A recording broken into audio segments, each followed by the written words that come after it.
আসসালামু আলাইকুম।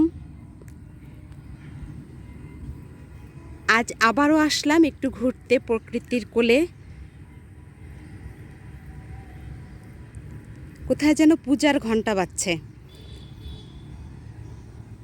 আর এই যে জায়গাটা দেখছেন, এপাশে বিল আর এপাশে হচ্ছে খাল। এই মাঝখান থেকে যে মানে 2 ফিট পরিমাণ চওড়া হবে, তা এটাকে বলা হচ্ছে আইল। এটা হচ্ছে জমির আইল থাকে, 2 জমির মাঝখানে যে পটটা থাকে তাকে বলা হয় জমির আইল। এই জমির আইল নিয়ে আমার শ্বশুর একটা সুন্দর গল্প বলতেন এবং সে তাকে গল্পটা শোনাতেন। সে তা ভীষণ খুশি হতো, হেসে কুটি কুটি হয়ে যেত যে এরকম জমির আইল নিয়ে এত সুন্দর একটা গল্প আছে। কখনো সুযোগ পেলে আমিও আপনাদের শোনাবো।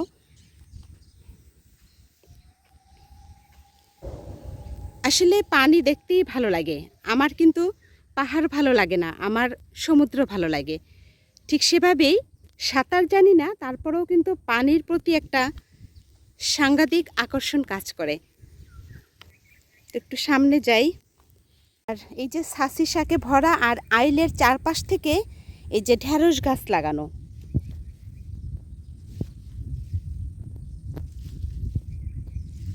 সুন্দর করে এভাবে পুরোটা ঢেঁড়স গাছ লাগানো।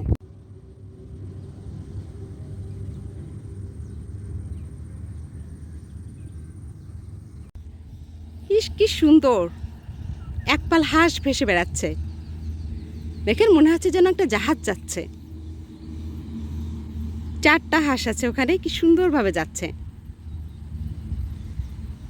আর পানির ডিজাইনটা দেখেন কি সুন্দর হয়েছে, মনে হচ্ছে যেন একদম হাতে আঁকা কোনো ছবি এরকমভাবে আমাদের সামনে ফুটে আছে। জাহাজ যখন যায় তখন কিন্তু জাহাজ হোক, নৌকা হোক, ট্রলার হোক, যাই হোক, লঞ্চ হোক, এরকম কিন্তু পিছনে কিন্তু পানির দৃশ্যটা ঠিক এরকমই থাকে। হ্যাঁ হ্যাঁ, যাও যাও যাও, আমি তুলছি যাও। কি সুন্দর করে যাচ্ছে, পানিতে ওদের প্রতিচ্ছবি কি সুন্দর লাগছে।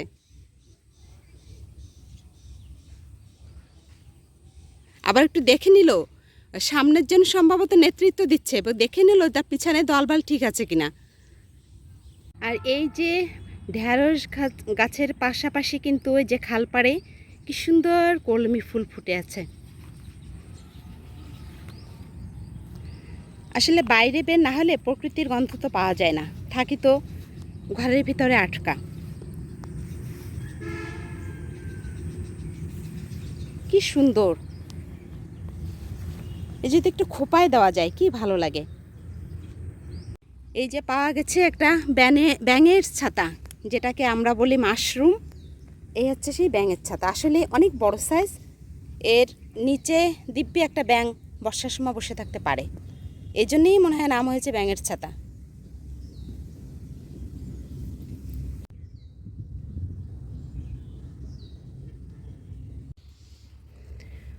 এখানে এই যে পথের 2 পাশে একটু সামনে এসেই নারকেল গাছ আর মেহগনি গাছের সারি।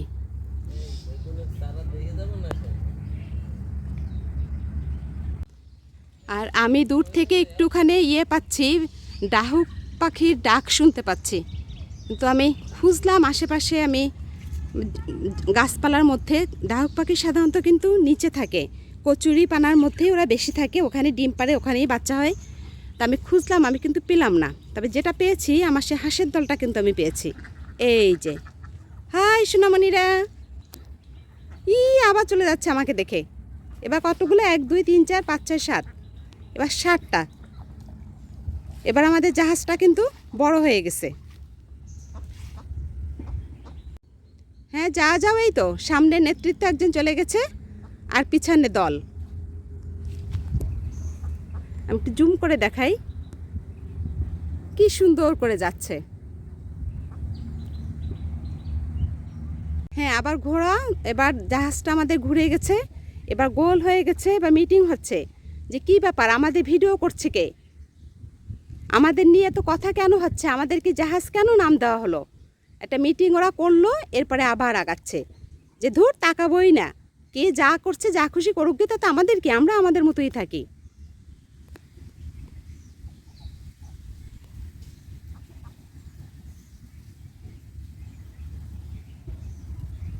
দূরে চলে যাচ্ছে, আমি একটু সাথে সাথে হাঁটি, কিন্তু আসলে এখানে মানে আমি যদি ওদের দিকে তাকায় হাঁটতে যাই তাহলে এখানে পড়ে যাওয়ার সম্ভাবনা 100%, কোনো ঠেকাবার উপায় নেই। এই যে আমি দেখাচ্ছি, মানে এই যে বাঁশঝাড়, কিছু বাঁশের পরে আমি দাঁড়াইছি, এটা একটা গাছের গুঁড়ি, কাজে এখান থেকে আমি আস্তে আস্তে বের হয়ে যাই, না হলে সমস্যা হবে। তাছাড়া বর্ষাকাল যেহেতু সাপকোপ থাকতে পারে আশেপাশে, পানি থেকে এখন সাপ উঠে আসছে, আমি এখান থেকে এখন কেটে পড়ি। বন্ধুরা, এটা নাম হচ্ছে টংঘর। এটা হচ্ছে যারা মাছের চাষ করে বা মাঠের দিকে যখন ফসল ফলানো হয় তখন এরকম ছোট ছোট ঘর করা থাকে। এখানে রাত্রে মানে এই জমি মাছ এগুলো পাহারা দেওয়ার জন্য লোক থাকে। তো এই ঘরটাকে বলা হয় টংঘর।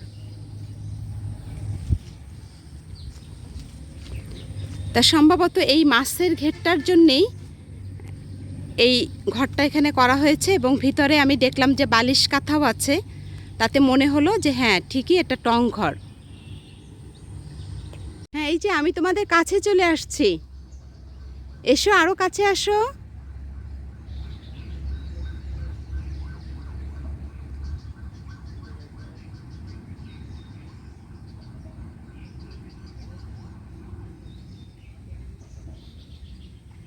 ভালোই লাগছে, বেশ আজকে দিনটা বেশ ভালোই কাটলো, যে এরকম সুন্দর একটা জাহাজ দেখলাম আমি, হাঁসের জাহাজ।